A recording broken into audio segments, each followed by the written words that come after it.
Well, thanks very much.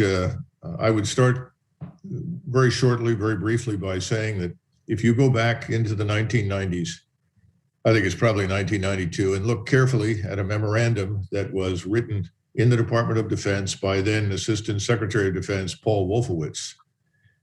He outlines effectively a course charted for the good ship United States, and his course involves the advocacy for global or world revolution in the Trotskyite sense in behalf of democratic liberalism or liberal democracy, and the use of American military hegemony to realize the goals of forcible democratization of the rest of the world according to that liberal democratic model.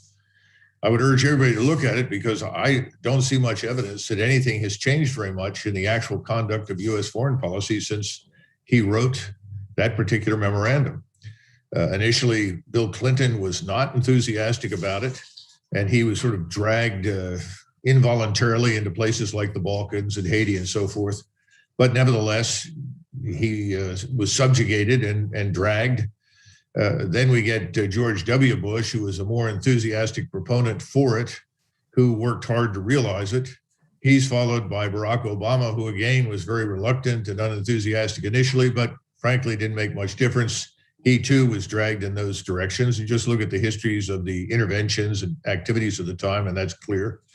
Then finally, you get Donald Trump, who was always adamantly opposed, but managed to appoint people to key positions in his administration who were advocates for exactly what Paul Wolfowitz was back in the 1990s. And that brings us up to date with the current administration, who seems to have essentially adopted the same rhetoric, the same policies, the same attitudes that push us into confrontation with certain states who refuse to essentially capitulate to our demands that they adapt to this model, whether it involves international finance, politics, or anything else. So that's my view of where American foreign policy has been for the last 30 years. And I don't see very many ups. I see lots of downs. And I think it's reached entropy. But it remains to be seen that anything will change until this administration is gone.